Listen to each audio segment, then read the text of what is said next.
ఎక్కడైనా పోలీసు వాళ్ళు వస్తే దొంగలు పారిపోతారు. కానీ ఒక ఇంటికొచ్చిన ఆఫీసర్లను చూసి ఎమ్మెల్యే గోడ దుంకి పారిపో చూసిండు. లీడర్లను చూస్తే ఆఫీసర్లకు గజ్జుమనాలే కానీ ఆఫీసర్లను చూసి లీడర్ తప్పించుకొని ఉరుకుడేందో వాళ్ళ గమ్మత్ ముచ్చట కాకుంటే సమాజంలో రాజకీయ నాయకులకున్న ఇజ్జత్ అంతా ఏం కావాలి? ఖద్దరు బట్టలకే తీవ్ర అవమానం చేసిండు ఈ ఎమ్మెల్యే. ఎమ్మెల్యే అయ్యుండి దొంగల పొట్టగొట్టే పని చేసుడేంది సార్? ఎమ్మెల్యేలు కూడా మా లెక్క గోడలు దుంకి ఉరుకుడు పెడితే మా బోడి దొంగలను ఎవరు దొంగలుగా గుర్తిస్తారు యువర్ ఆనర్? ఖద్దరు బట్టలు వేసుకున్న వాళ్ళు కూడా మా ఫీల్డ్లో దిగితే మేమంతా క్లీన్ బోల్డ్ అవ్వాల్సిందేనా యువర్ ఆనర్ అని దొంగల సమాజం అంతా తలుపులు వేసుకుని ఏడిసే కథ చేసిండు బెంగాల్ తృణమూలు ఎమ్మెల్యే జీవన్ కృష్ణ సాహా అనేటైన. ఈడీఓలు ఇంటి మీదకి వస్తే ఒకటో అంతరంకెళ్ళి అమాంతం దుంకి ఆవలవడ చూసిండు ఇట్లా. కానీ తానోడి తలుస్తుంటే దేవుడోడి తలిసినట్టు ఇంటిని గిరేసి కావాలన్న ఈడీఓలకు ఇక పోషమ్మకు పొతం పెట్టే మేకపోట్టే లెక్కనే దొరికిపోయింది ఇట్లా.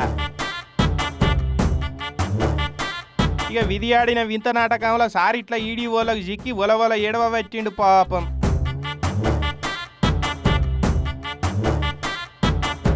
అంకుశం సినిమాలో రాజశేఖర్ సార్ రామిరెడ్డిని కొట్టుకుంటా తీసుకపోయినట్టు చేతులకు బేడీలేసి ఈడీఓలు ఎమ్మెల్యేను గట్లనే పట్టుకపోయిరుగా.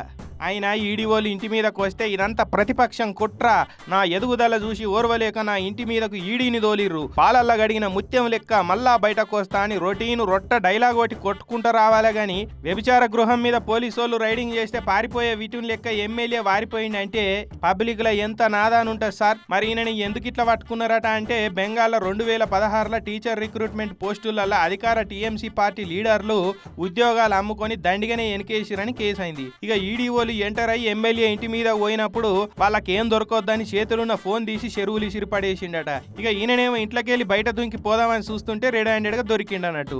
నువ్వే తప్పు చేయనందుకు ఫోన్ ఎందుకు ఇసిరినవు, ఎందుకు వారిపోతున్నావు అంటే ఎమ్మెల్యే ఏమో నల్ల ముఖం వేసిండు. చూడు ఇటువంటి పందికొక్కులు చేయబట్టే దేశం ఇట్లున్నది. ఈ నడమ లీడర్లల్లా ఇళ్లల్లో పోయి లెంకితే గుట్టల కొద్ది పైసలు కట్టలు వెళ్తున్నాయి. ప్రజాసేవ చేస్తున్న ఎమ్మెల్యేలకు ఇన్ని పైసలు ఎట్లొస్తున్నట్టు ఏడికెళ్ళి వస్తున్నట్టు. మరి ఆ సీక్రెట్ ఏందో చెప్తే మన దేశంలో కూడా పేదరికం లేకుండా ఉండేది కదా.